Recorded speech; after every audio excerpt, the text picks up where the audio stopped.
말씀인 열왕기상 9장 1절에서 3절입니다. 솔로몬이 여호와의 성전과 왕궁 건축하기를 마치며 자기가 이루기를 원하던 모든 것을 마친 때에 여호와께서 전에 기브온에서 나타나심 같이 다시 솔로몬에게 나타나사 여호와께서 그에게 이르시되 내 기도와 내가 내 앞에서 간구한 바를 내가 들었은즉 나는 내가 건축한 이 성전을 거룩하게 구별하여 내 이름을 영원히 그곳에 두며 내 눈길과 내 마음이 항상 거기에 있으리니. 다윗이 그토록 염원하였던 성전 건축은 하나님의 말씀대로 솔로몬의 때에 이루어졌습니다.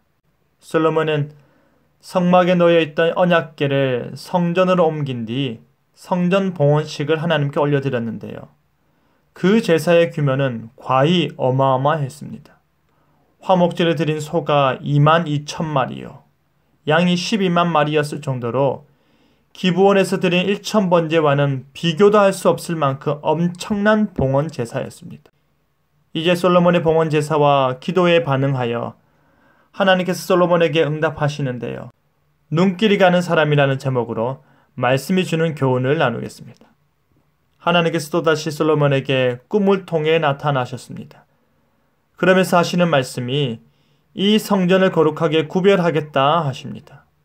이 말은 단순히 솔로몬이 지은 그 건물의 벽돌 하나하나가 거룩하고 그 안에 있는 모든 부속물들 자체가 다른 것들과는 차원이 다를 정도로 구별됨이 있다는 말이 아닙니다. 하나님께서 그곳에 거하시기 때문에 그 성전이 거룩해 되는 것이고 하나님께서 그곳에 임재하시기 때문에 그곳이 구별되는 것입니다. 성전은 거룩하신 하나님께서 머무시는 장소이기 때문에 거룩하다라는 뜻입니다. 솔로몬은 아버지 다윗의 마음과 같이 하나님을 위해 하나님의 언약궤를 두기 위해 하나님께서 거하시는 처소를 마련하기 위해 또한 하나님께 제사를 드리기 위해 성전을 지었고 하나님께서는 그의 기도와 마음에 감동하사 지은 건물을 거룩히 구별하겠다 하신 것이지요. 그뿐 아니라 하나님께서는 그 거룩하게 구별된 솔로몬의 성전에 자신의 이름을 영원토록 두겠다 하십니다. 창조주시오 거룩자이신 여호와 하나님의 이름, 온 열방이 그 이름을 듣기만 하여도 온몸을 떨 수밖에 없었던 권능의 하나님의 이름을 영원토록 두겠다 하십니다. 이 말은 하나님의 눈길과 하나님의 마음이 항상 거룩하게 구별된 성전에 있겠다라는 말입니다.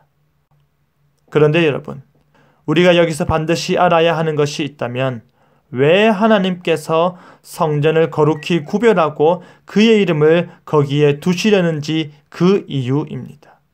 그 이유는 바로 하나님께서 솔로몬이 봉헌식 때 하나님 앞에서 기도하며 간구한 것을 들었기 때문입니다. 그 기도의 진정성을 하나님께서는 보셨고 그 기도의 간절함을 하나님께서 아셨기 때문입니다. 솔로몬 기도의 핵심 내용이 무엇인지 아십니까? 하나님께서 계시는 곳에 대한 인식이었습니다. 열왕기상 8장 27절에서 30절을 보시면 솔로몬은 성전 봉헌 기도를 올려드리면서도 여호와 하나님께서 이후로 자신이 건축한 성전에 거하실 것이라는 어리석음을 거부하고 있습니다. 놀랍지 않습니까? 하나님을 모시기 위한 장소가 성전인데 그것을 거부하다니요. 왜 솔로몬이 이런 말을 하냐면 하늘과 하늘들의 하늘이라도 우리 주 하나님을 담을 만큼 충분히 광대하지 못하기 때문입니다. 솔로몬은 그 하나님의 위대하심을 알았기 때문입니다. 솔로몬이 기도하고 바라는 바는 하나님께서 어떠한 형식으로든 자신이 만든 그 성전 안에 계실 수 있도록 하는 것이 아니라 그곳에서 드려지는 기도와 제사에 하나님의 관심이 집중되도록 하는 것이었습니다. 성전을 통하여 하나님께 기도할 때에 그 간구함을 하늘에 계신 하나님께서 들으시고 은혜 베풀어 달라는 것입니다.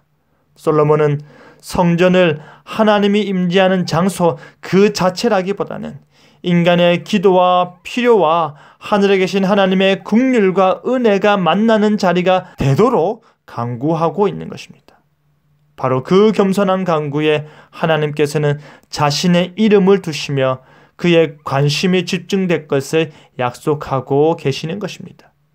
사랑하는 성도 여러분, 우리는 하나님을 우리의 생각과 바람 가운데 가둘 수가 없습니다. 우리는 솔로몬과 같이 우리가 기도할 때, 우리가 용서를 구할 때, 우리가 하나님을 찾을 때 우리에게 반드시 응답하여 줄 수 있는 하나님의 거룩한 임재를 기대해야 할 것입니다. 바로 그러한 마음으로 살아갈 때 우리 하나님께서는 자녀들의 걸음걸음마다 부모의 눈길이 그 뒤를 떠나지 않듯이 우리를 향한 그의 시선을 접지 않으실 것입니다. 우리 하나님께서는 끝까지 지켜보시고 끝까지 생각하신다 하십니다. 이 얼마나 감사한 은혜입니까? 이 얼마나 따뜻한 사랑입니까?